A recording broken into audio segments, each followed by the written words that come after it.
자, 모두들 반갑습니다. 강태공입니다. 자, 금일은 BTQ 테크놀로지스의 하락의 이유와 아이온큐가 또 양자 컴퓨터 응용 플랫폼을 또 출범하기 위한 또 이런 이 협약을 체결을 했습니다. 그래서 이런 부분도 굉장히 긍정적인 모멘텀이다 생각하고 있기 때문에 최근 양자에 대한 조정을 힘들어하시는 분들 절대로 힘들어하지 않으셨으면 좋겠다라고 좀 생각하면서 방송을 좀 시작해 보도록 하겠습니다. 자, 방송 전 늘 말씀드리는 여러분들의 좋아요, 구독하기, 댓글까지는 너무 많은 힘이 된다라고 말씀드리면서 오늘 방송 시작해 보도록 할게요. 자, 일단은 사실 오늘 양자 컴퓨터는 그렇게 뭐 나쁘지가 않은 상황이에요. 오히려 이렇게 플러스 전환도 해주고 있기 때문에 시장 대비해서는 양자는 강했다라고 생각하고 있습니다. 다만 이 BTQ 테크놀로지스가 지금 굉장히 또 낙폭을 키우죠. 그래서 지금 이게 낙폭을 키우는 게 왜 낙폭을 키우느냐 하시는 분들도 많을 수도 있어서 이거를 좀 설명을 드리고 가자고 하면은, 사실 BTQ 테크놀로지스는 지금도 오히려 메리트 있는 가격이라고 생각을 해요. 왜?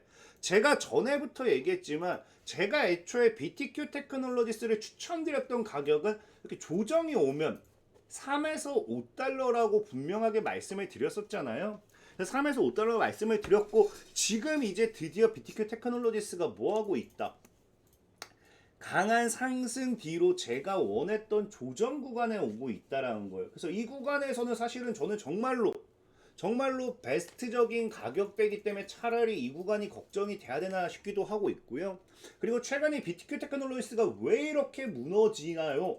너무 많이 무너져요 하시는 분들이 많아요. 근데 그게 사실은 이게 지금 하락의 이유는 없습니다. 없고요. 굳이 얘기하자고 하면은 이 당시에 들어왔던 개인들의 뭐가 나오고 있다.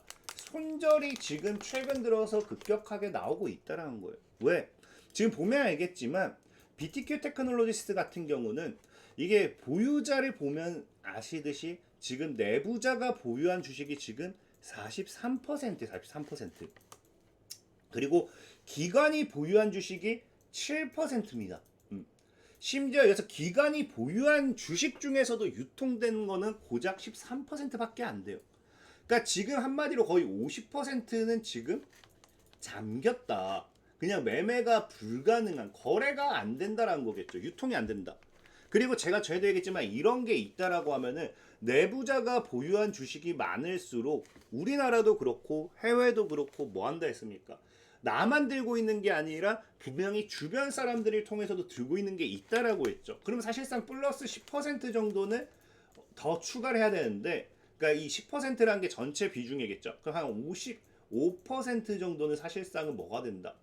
거래가 안 된다 보셔야 돼요. 그러니까 우리가 흔히 얘기하는 이게 뭐겠어요? 품절주다, 품절주. 품절주기 때문에 누군가가 이제 조금만 팔아도 그냥 무너지는 구조죠. 근데 대신 반대로 뭐겠어요?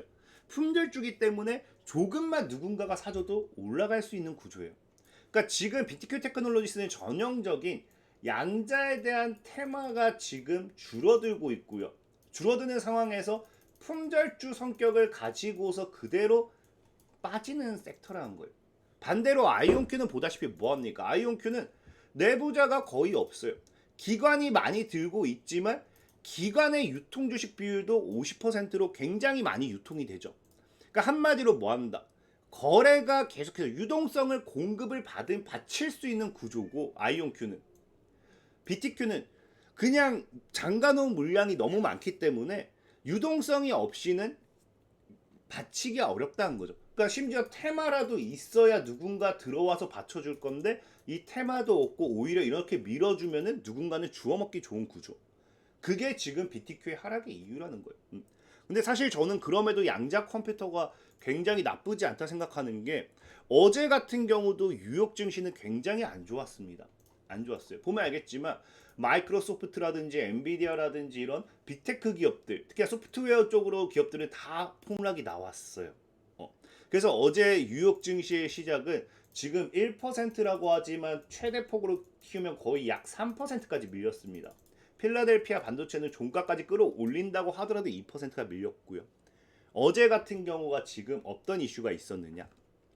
이제 시장에서는 이제 AI 버블론과 함께 또 제기되는 게 뭐냐? 이제 AI 버블이 아니라 월스트리트의 AI 혁신에 대한 트레이더들의 우려라는 거예요.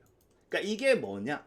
이제는 AI가 소프트웨어 제조사에 더 많은 경쟁을 조성할까 우려한다라고 하는 게 이게 그 말이 좀 어렵게 돼서 그렇지 그냥 AI가 기존 소프트웨어의 일자리를 뺏는다라는 거예요. 뺏는다. 실제로 이제 여러분들도 알다시피 AI가 지금 이미 뭐 하고 있습니까? 신입 변호사와 회계사 선발 규모를 줄이고 있죠. 코딩이 주 업무인 프로그램 개발 회사 등도 마찬가지죠. 그럼 이게 결국엔 나중에 AI 소프트웨어 이런 기업들의 플랫폼을 사용해야 될 이유가 없어진다라는 거예요. 굳이 사용하지 않더라도 AI를 통해서 다 할 수 있기 때문에. 그래서 그런 부분이 다시 한번 논란이 되면서 이 AI 버블로 인해서 다시 한번 이런 게 논란이 되면서 시장이 무너졌어요. 특히나 여기 추가적으로 어젠 또 뭐까지 부각이 되었느냐? 엔비디아와 오픈 AI의 불화설이라고 하면서 AI 업계 순환거래 리스크가 재점화됐어요. 이게 무슨 말이냐? 지금 우리가 AI가 엄청나게 오픈 AI를 비롯해서 AI 기업들이 엄청나게 이제 실적을 많이 내고 있잖아요. 그 실적에 대한 불확실성이라는 거예요. 그게 뭐냐? 지금 보다시피 그 순환거래라고 해서 이게 엔비디아가 이제 AI 스타트업에 자본을 투입해요. 우리 엔비디아가 어떤 스타트업 기업에 투자한다, 뭐 한다 이런 뉴스 보도자료 많이 봤잖아요. 투입을 하면은 이 2단계가 그거예요. 스타트업들은 이런 AI 시대에 당연히 뭐가 필수입니까? GPU가 필수예요. 그러니까 엔비디아의 GPU를 구매한다는 거예요. 그럼 다시 엔비디아가 뭐예요? 매출 급증하고 이런 것들. 그럼 매출 급증하면 엔비디아는 또 스타트업에 또 투자하고 이 스타트업들은 또 엔비디아의 제품을 사주고. 그러니까 이게 어찌 보면은 그 결국에 엔비디아 돈을 가지고 계속해서 굴리면서 매출은 증가했다고 있는 이런 이 말도 안 되는 이 순환 거래의 리스크란 거겠죠. 그래서 보다시피 이 성장세가 뭐다 실체가 없다라는 거예요. 그냥 엔비디아 돈으로 투자하고 엔비디아 돈으로 사들이고 이런 거란 거겠죠. 그러니까 이게 다시 한번 시장에 재점화가 됐다라는 거예요. 그래서 공급망 균열이 시작될 거다. 라고 하면서 AI 기술주들이 무너졌습니다. 어제 시장은 그런 시장이었어요. 그런데도 어제는 뭐 했다? 양자는 굳건히 받쳐줬다라는 거예요. 그러니까 이제는 제가 얘기했죠. 시장의 하락에 의해서 무너지고 있지만 양자가 무조건적으로 무너질 수 있는 구간은 아니라는 겁니다. 왜? 얘도 지금 다가오는 미래가 있기 때문에 미래 가치가 있는 기업인데 얘를 어떻게 무조건 밀어버려요. 양자는 이제는 언제냐의 차이지 다가올 미래입니다. 이걸 여러분들이 의심하면 안 된다라는 거고요. 실질적으로 그래서 오늘 같은 경우도 아이온큐가 또 이제 또 이 뉴스를 내죠. 어떤 뉴스가 나와? 아까 얘기했다시피 역사적인이라고 표현을 하는데 진짜 이게 역사적이죠. 캐번디시 연구소라고 해서 이 자체가 현대 물리학의 발상지급 기관입니다. 그러니까 물리학 역사의 중심이라는 상징성을 가지고 있는 그런 그런 연구소예요. 그런 연구소가 포메이션 Q, 아이온 Q 기술 플랫폼을 활용한 응용 양자 프로그램 출범한다라고 하는데, 그러니까 지금 우리가 핵심만 놓고 보면은 그런 물리학의 어마어마한 상징성을 가지고 있는 기업이 양자 관련되어 있는 어떠한 연구를 하는 데 있어서 뭘 하겠다. 아이온큐의 플랫폼을 사용한다라는 거예요. 그래서 아이온큐 양자 시스템이 지원받는다는 거기 때문에 그만큼 아이온큐의 기술 자체가 오히려 어찌 보면은 양자 시장에 있어서 정말로 강력하다라는 게 이제 그냥 우리가 입증되는 부분이다 생각하고 있고요. 그리고 제일 중요한 거는 이 협력을 통해서 포메이션 Q의 제도적 및 운영 역량을 결합한다라고 하면서 양자 기술 관련되어 있는 이 프로그램 관련해 가지고 이런 플랫폼에 대한 부분에 있어서 시스템의 개발을 가능하게 만드는데 중요한 건 뭐냐고 하면은 이 다음이에요. 나중에 퀀텀의 병목 현상은 과학이 아니라 생태계입니다. 라고 이야기. 이게 무슨 말이냐? 퀀텀 양자가 불가능한 거는 과학 기술이 아니라는 거예요. 이미 양자라는 거는 기술력이 입증이 됐고 이미 실용 가능한 단계라는 거예요. 근데 이걸 막는 게 뭐다? 생태계다. 이걸 사용할 수 있는 생태계가 구성이 안 되어 있다라는 거예요. 그래서 양자가 지금 시장에 진입을 못하는 거지. 우리가 하고자 하는 거는 이 양자 생태계를 활성화시키겠다는 겁니다. 그래서 여기도 얘기한 게 뭡니까? 양자 기술을 가속된 정렬 이니셔티브라는 2년간의 응용 프로그램으로 출범시키면서 연구를 구조화된 응용 개발과 제도적 통합을 통해 실제 솔루션을 전환하는 데 중점을 두고 있다. 그래서 양자 생태계 전반의 조정을 강화하는 데 중점 둡니다.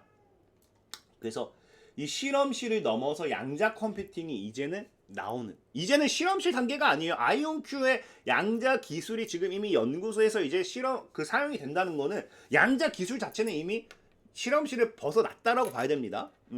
그래서 지금 중요한 건 이 실험실 단계가 아니라 보면 뭐예요? 이제 우리가 이 이니셔티브, 최근에 이 정부에서도 주도하던 게 뭐였습니까? 양자 이니셔티브 법안 제승이죠. 그러니까 이 이니셔티브라는 게 사실상 지금 이야기하는 게 뭐예요? 기술 자체가 아닌 이 생태계의 문제를 만들어내겠다, 극복하겠다 이거예요.